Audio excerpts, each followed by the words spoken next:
Hey guys, today I have the promised video going over the best support weapons for subjugation. Big shout out to Shiny Namazu from the Discord who put together a really nice spreadsheet which has all of the stats and information about the weapons and units in the game. It was so helpful sort of referring to that document in trying to make this video. But I've sent the best weapon scouts from across the land to collate the best weapons for each element. And there's three in particular, which I'll quickly mention if you just want to click off the video, which are the Courtly Devotion, Sublime Light, and Artificial Athanasia, which are all broken, super good support weapons that you should definitely keep separate until you get a few copies of them. Alright, let's start with Light. I'm going to put the overlap buffers at the top of each element, mainly because they're the weapons that are going to increase your damage output the most. But I will mention some other really good support weapons as well. So firstly for Light we have the Holy Spiral, which is Christmas Akeha's Light Greatsword. It's good because it has an Ire buff ability, 25% for 60 seconds, so that's really easily overlapped and so nice. The second ability increases crit rate, which is it's okay, it's not amazing, so the real reason you want it is for that Ire buff. Below that we have the Weathered Providence, which is a light staff. It'll increase your light damage by 15% for 60 seconds with one of its skills. Not sure what the other one does, but the main prize is that skill on that weapon. There's two more weapons which I'd highly recommend, which are the Core Terrorblade and the Iron Signpost. The Core Terrorblade, is great because it has a crush ability where it increases light damage taken 15% for 30 seconds by the boss. And then it has a second support ability, increasing your attack by 30% for 30 seconds, so very useful weapon. The Iron Signpost is similar in that it has two nice damage buffing abilities. So that attack up 30% for 30 seconds is one of them, but it'll also do an Ire, so a pursuit buff for the party for 30 seconds. So it doesn't really fit under the overlap buffing category, because the weapon skill only lasts 30 seconds, but it's really good, especially when used in conjunction with the Holy Spiral. Okay, other light weapons that'll increase attack 30% for 30 seconds are the Fortune's Tusk and the Cryptolith Greatsword. That one just came out as part of Bloody Griff's banner. I also included the Blackhorn Grudge, which is the light subjugation one-hand sword. It's good, it has a 15% attack up for the party for 30 seconds, which is pretty handy if you don't have anything else. In terms of defense breakers, there's only one for Light, which is Celebratory Gale's Sword, Blade of the Lost Seal. It'll do a defense break 30% for 30 seconds. Its second ability is also quite nice for Tower. It'll decrease enemies' attack by 30% for 30 seconds. So that's Light. Probably Holy Spiral, Weathered Providence, Core Terrorblade, and the Iron Signpost are the ones you want to be going for there. Now we're on to Dark. This is the one you always hear me complaining about in my Dark Subjugation team. I'm just begging for an Outlaw's staff at this point. But when I was making this video, I was surprised at how few weapons there are, support weapons for Dark. So firstly, there's only one overlap buffer. We have the Aloof Bone, which is a Dark Staff. It'll increase dark damage by 15% for 60 seconds. Its second ability is a Blitz from memory, so that's nice for filling up the knockdown gauge. Other buffers are, in terms of attack, both of these will increase attack 30% for 30 seconds. One is the Snakeheart Blade, which is a one-hand sword, which was released as part of Abyssal Lavania's banner. And the other is another Dark Staff, the Ocean Pearl, which is Summer F66X's weapon, as an attack up 30% 30 seconds. And then lastly, in terms of defense breakers, we have the Outlaw's Staff, which I've been begging for so long. Please give me one. Come on, Gacha Gods. So it'll break defense 30% 30 seconds, which is quite nice. Its second ability is a Caged Vigor style damage dealing one, which again is good for filling up the knockdown bar. Alright, onto Water. We have the first of our three broken support weapons, the Courtly Devotion. This is without doubt the best support weapon in the game, and the reason that is because it has a 60-second Ire buff, which is the best damage dealing support skill in the game so far. but its second weapon skill is also very good. It'll give you an attack up 30% for 30 seconds for the party. In terms of other buffing weapons, there's the Red Eye Staff, which is Bloody Saryu's weapon. It has an attack up 30% for 30 seconds.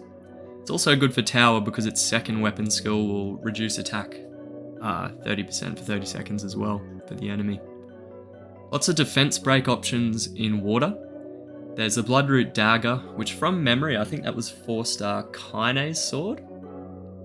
There's the Thunderflash Lance, which is Fractured Argo's weapon. Fractured Argo's already a great support character for water. Just helps that his weapon's good too. There's Courtly Conviction and Rod of the Empty Sky. And then lastly, there is a Crush weapon, which will increase water damage taken 15% for 30 seconds, and that's the Imperial Fibula. It's not quite as good as Crush abilities in other elements because there's already a ton of characters that'll do a Crush for water. For example, Abstract Theo does that, Bloody Saryu and Fractured Argo will already all increase elemental damage taken by the boss, and they only stack additively, as mentioned in my buff video. On to Fire. We're up to the second of my 3 broken support weapons, which is the Artificial Athanasia. Not quite as good as Courtly Devotion, but it's still busted. Has 2 very useful abilities. Fire damage up 15% for 60 seconds, which can easily be overlapped. And then its second skill is attack up 30% for 30 seconds for the party. Really nice. And it just looks cool. This Fire Staff is so sick.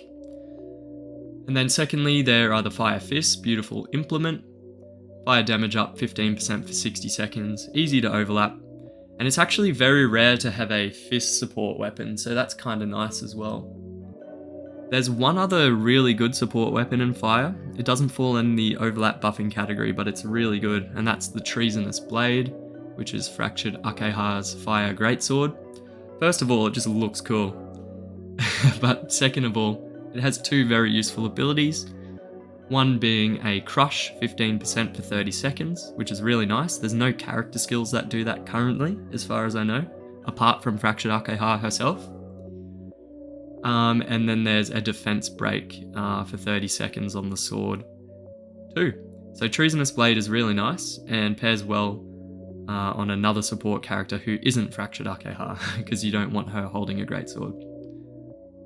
There's one more weapon which will do a 15% crush for 30 seconds, which is Lost Ore. That's Summer 063Y's greatsword.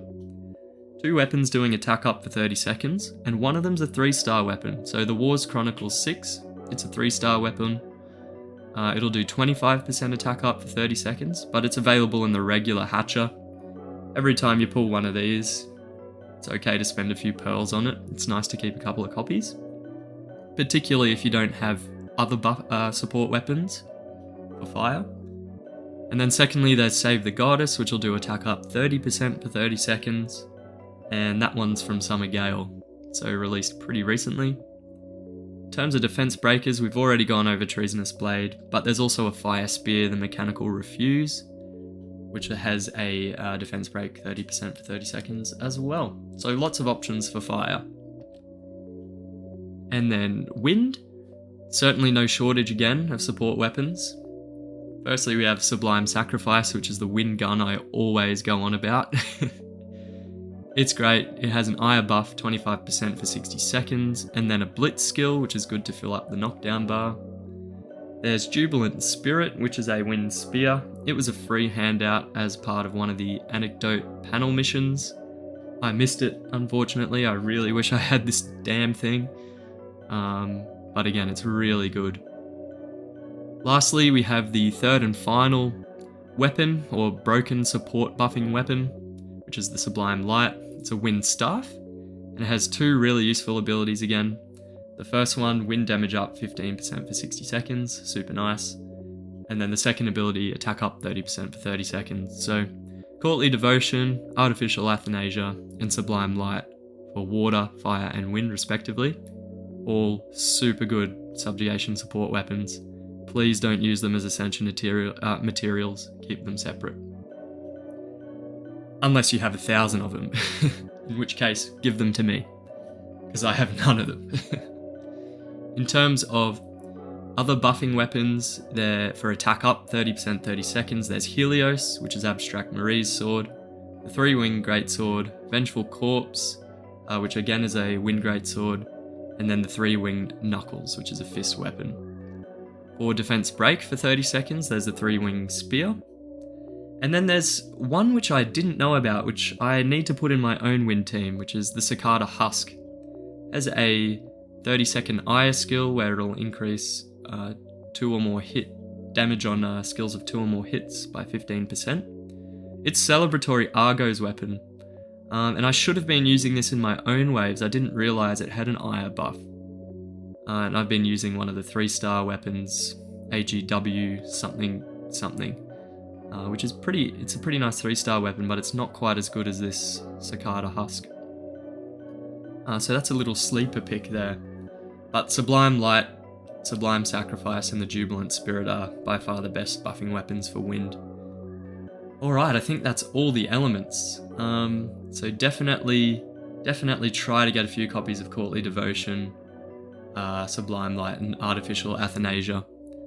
They're going to be particularly good to use, especially with Celeb Gale and in combination with Christmas Akeha, who are by far the best subjugation characters at the moment.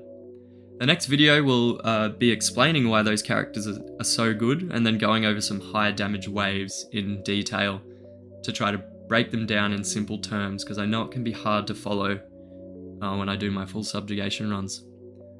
Alrighty, I'll catch you guys in another vid.